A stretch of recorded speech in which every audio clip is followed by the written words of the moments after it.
Guys, Whitney at the Holiday Homestead here. So I'm doing my part 3 of quail chick raising, I guess.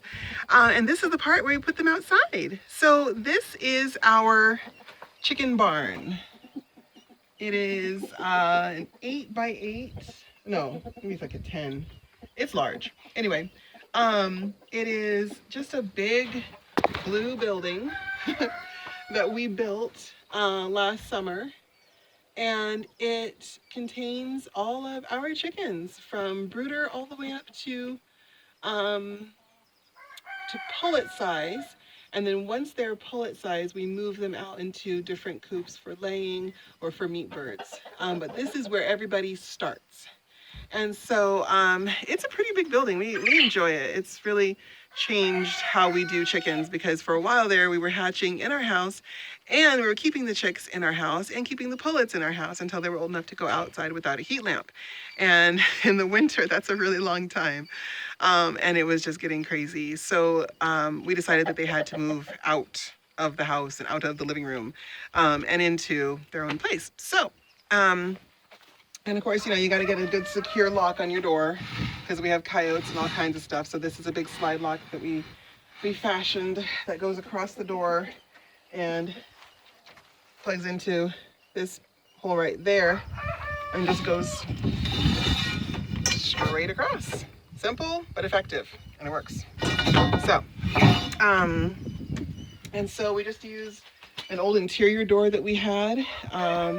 And then inside is our super messy coop. This is the day before we clean, so it looks terrible, but it is what it is. The important part here is this side, which is where we keep our chicks.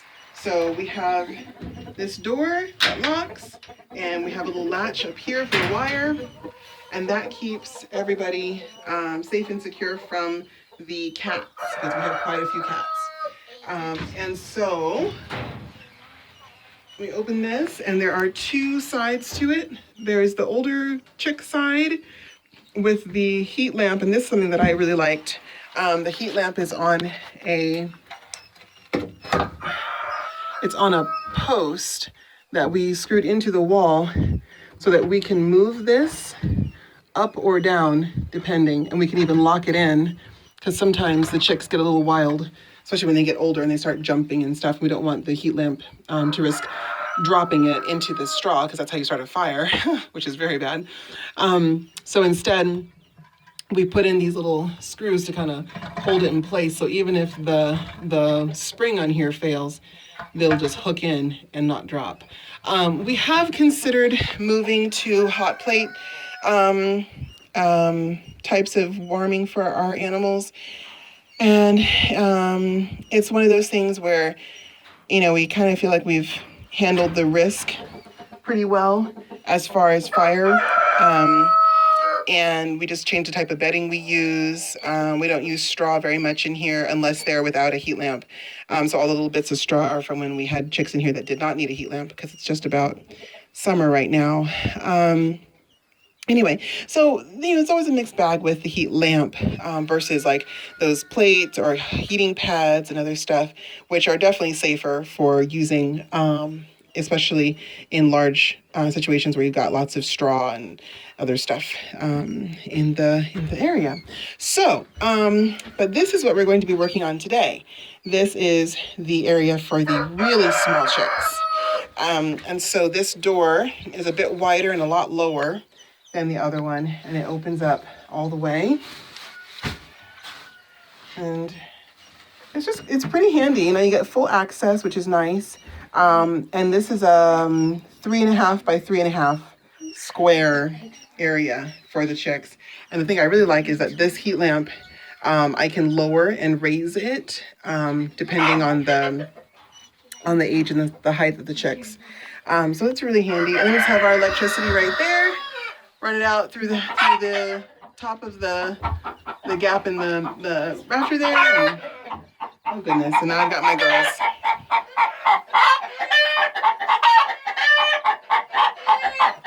Say hi, dear. she's not a fan. Anyway, so I'm gonna set up. Oh my gosh. I'm just gonna set up and hopefully you guys can hear me. All right. So here you go. Stand here. Move your foot. There we go. You're fine. All right. And let's see here. How about that? There we go. All right. So the first thing I use is a different type of bedding. Shh, girls. Come on.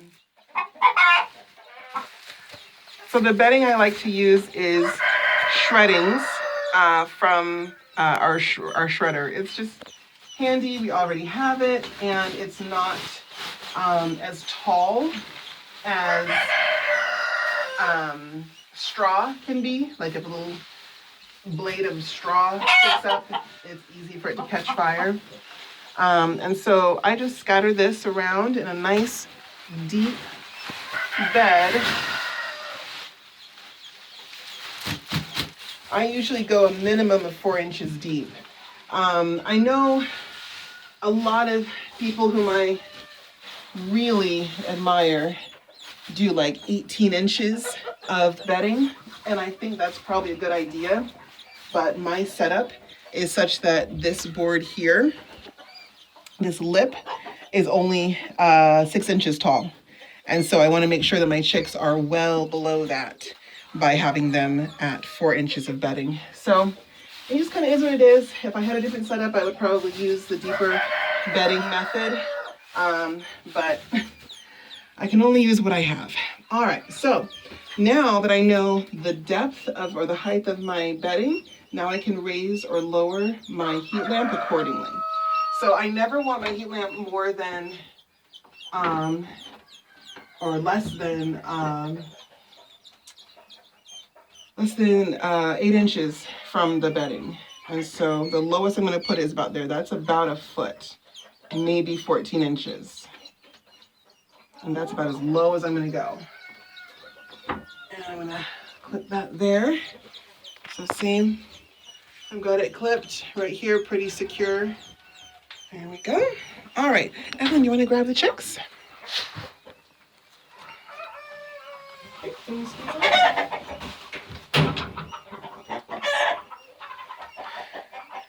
And so these are the chicks.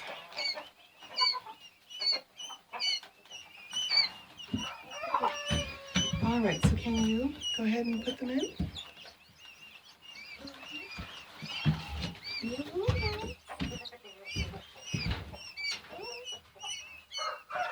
I can't have you on my hands all day. Well, honey, you want to put them right under the heat lamp. They need to know where the heat is. There we go. So when you put them under, you just want to make sure that they're nice and warm right away. So you always want to put them under the heat lamp or under the heat source first, and then they can make the choice to branch out from there. Some of these guys are pretty young. Gosh. And there's Handsome, our rooster, checking everybody out.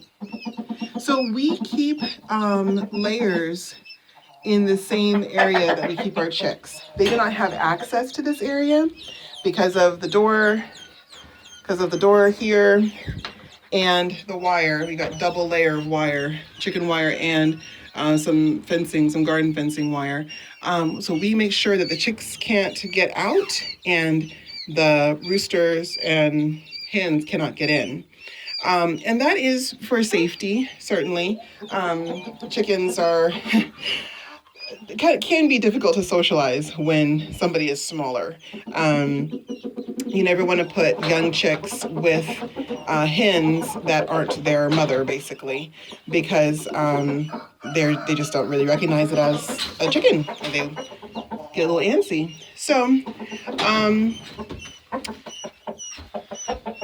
yeah, so we keep them separate, but we do allow them to be able to see each other, which we have just personally found helps a lot when trying to integrate them. Don't touch, honey. Let Evelyn do it. When trying to integrate them later, and obviously we're not integrating the quail with the roosters and chickens, but we do integrate the younger chickens with them. Oh my goodness. No, darling. No. Let everyone do it.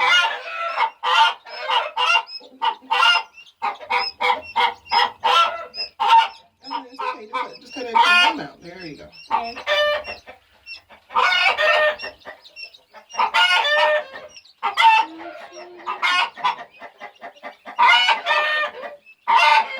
It's okay to let them roll down.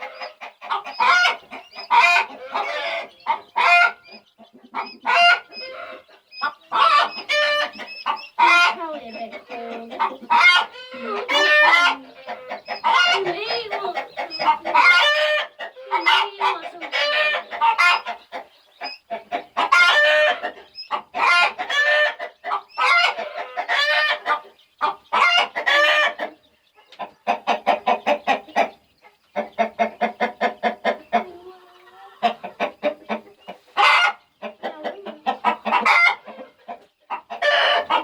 Okay, that's it.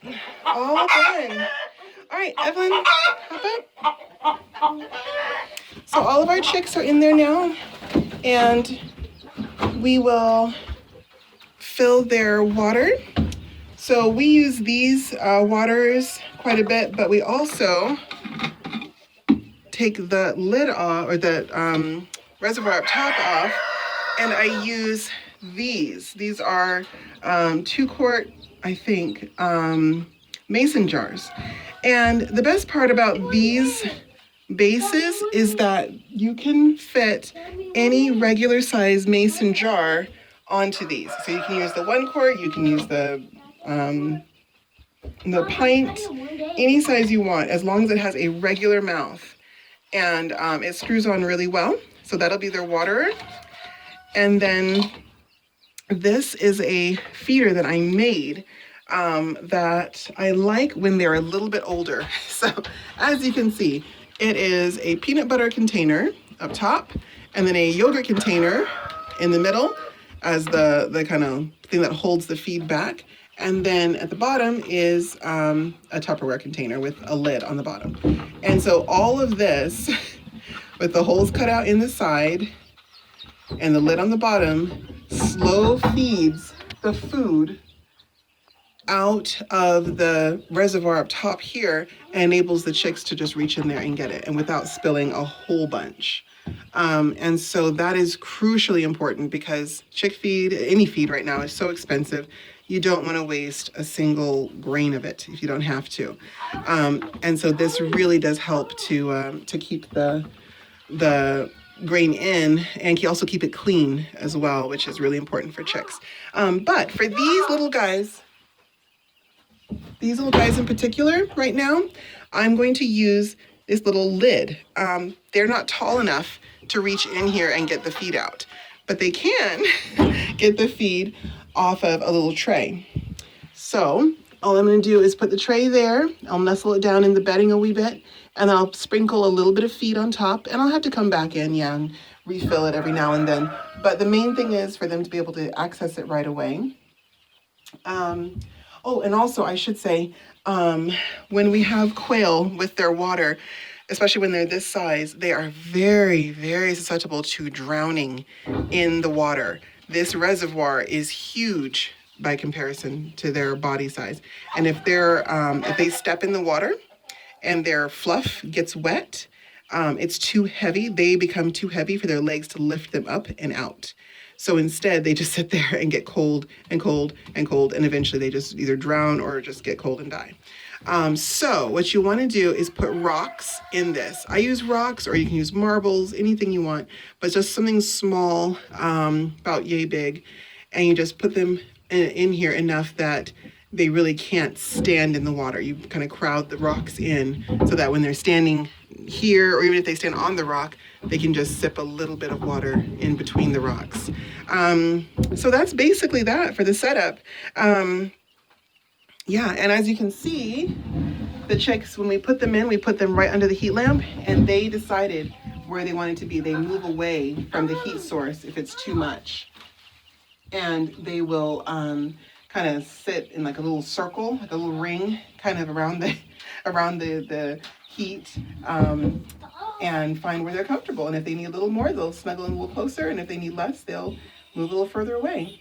Anyway, so I hope this helps, guys, because honestly, raising quail is some of the easiest things I've ever done. Oh, I'll show you our other quail setup in another video for our adult quail. But they will stay here, these little guys will stay here until they have some real feathers on them, which are the actual like visible feathers, not the fluff. Anyway, so I hope this helps, guys. And yeah, get some quail. All right, bye.